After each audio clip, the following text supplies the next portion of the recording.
chillin', serial killing, pre-core villains on the mic, got you reeling. 5-star rated from the floor to the ceiling. If you catch a 1-star, no time for feelings. Got a demon DJ on the ones and twos, by the name Beelzebub, so don't get confused. So grab a seat by the fire, roast them all over two, and prepare to hear the legend of the Straight Chillin' Crew. What up, nerds, and welcome to a very special episode of Straight Chilling. I'm your boy Bob. Today I wanted to talk to you guys about the Popcorn Frights Film Festival. They're celebrating their 11th year running, and this is the first year I was ever able to make it down. I've been trying to get down to Fort Lauderdale for a while, finally able to do it this year, and I wanted to talk to you guys about my experience with it. If you've never heard of the Popcorn Frights Film Festival, it takes place over about 11 days, and it's down in Fort Lauderdale, Florida, and they have two different movie theaters that they have screenings at. The sort of primary theater they use is called the Savor Cinema, and it's sort of an old church building that they've converted into a theater. It's a single screen, beautiful theater down there. The second theater that they use is called Cinema Paradiso, and that's also a single screen theater as well. Both are sort of mom and pop run, locally owned shops, and they're very, very nice. I really enjoyed my experience at both of them. The festival in general started off kind of like a homegrown type feel, and it's grown quite a bit since its inception. Shudder is a large sponsor of them, as well as many other great companies, but Shudder's a big sponsor. Sam Zimmerman was down there, and they were showing several movies that are going to wind up on Shudder eventually. We were able to see a handful of them. We only went down for the first weekend, the opening weekend, so the majority of what they did screen I wasn't able to see, just because I wasn't able to take a full week off work and spend the whole week down there. But I'll talk about what I was able to see, and I'll talk about some of the other things that they ended up showing. A lot of it sounded amazing, and I was kind of bummed to be unable to see it all. But I'll run through everything for you guys, and I just wanted to definitely make sure this festival is on your radar. So we got down there opening night. This took place August 7th through the August 18th, 2025. So opening night was Thursday, August 7th, and they had a double feature of Body Cam and Night of the Reaper.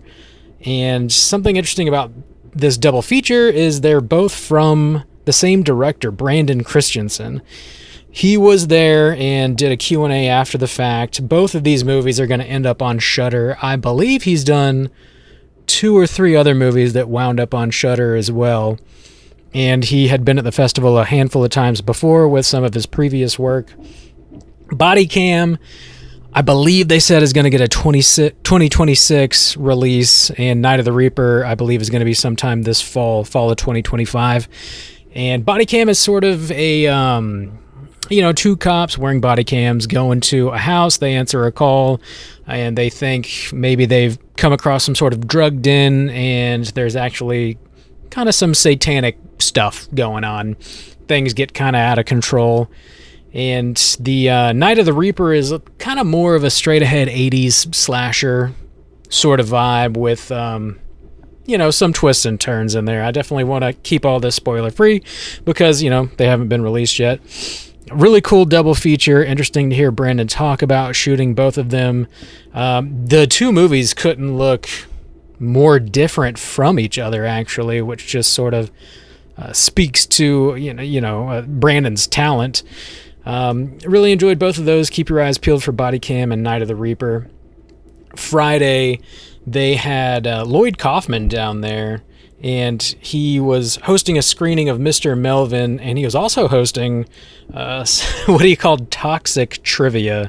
It's horror trivia with sort of like a trauma type spin on it. But Lloyd Kaufman's always a good time. I've been able to meet him before, and he's like the coolest 70-something year old you'll probably ever meet in your life.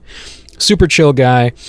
And Mr. Melvin was actually, it's kind of a new movie, I guess you could say. So it's Toxic Avenger 2 and 3, but sort of recut into one super long 2-hour movie. So kind of new, kind of not.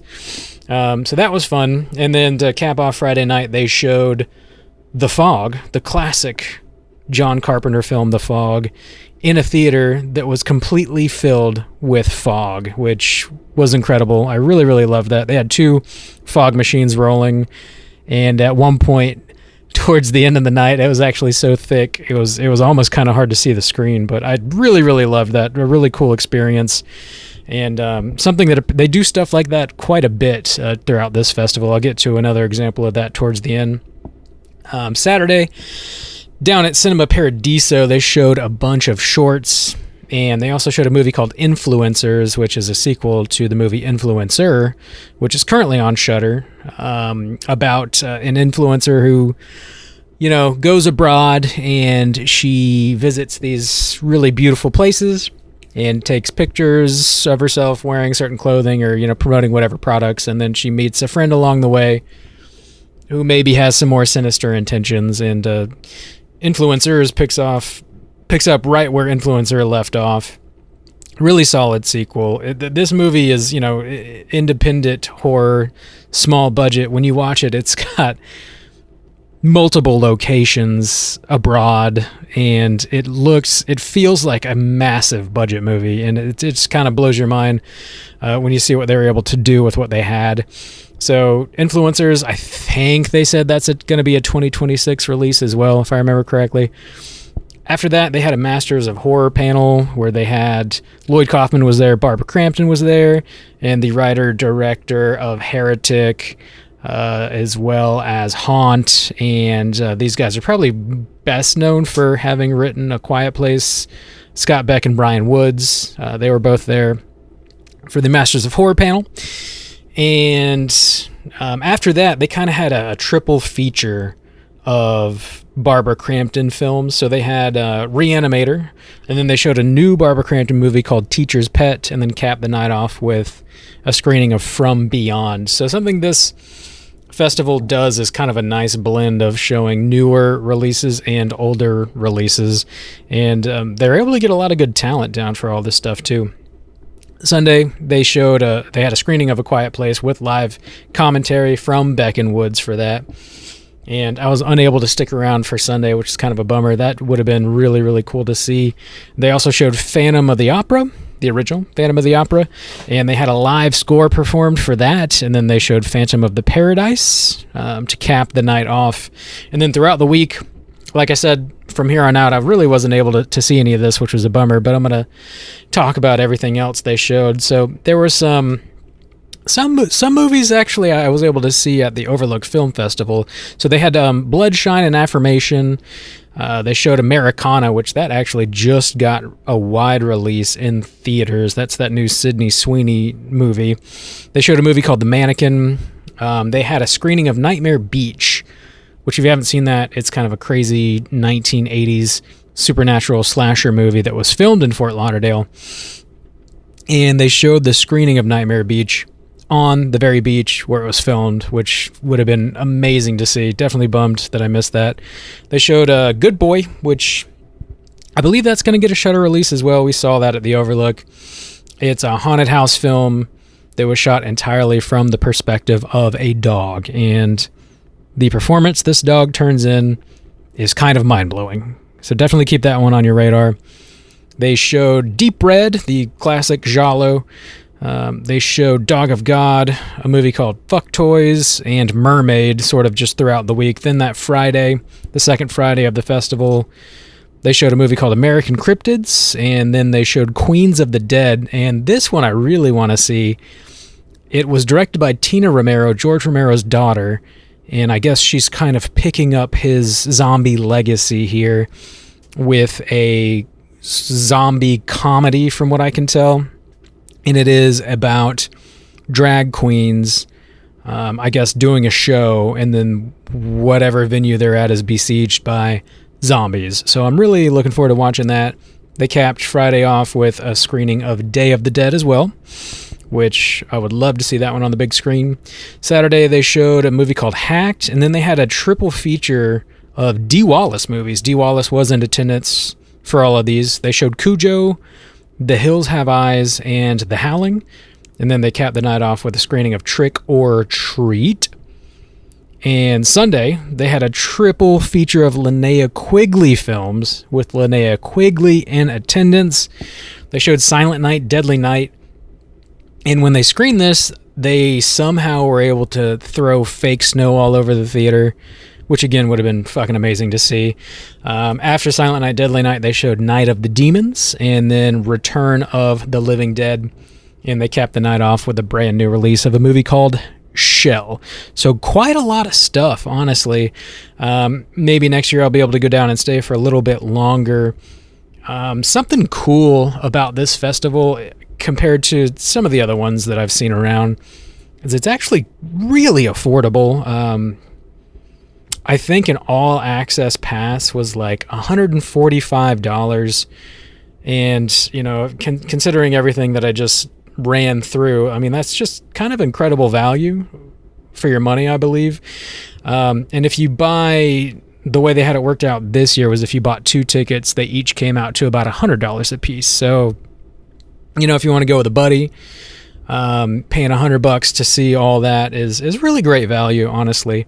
It's, you know, it's got like a smaller kind of homegrown type feel to the festival.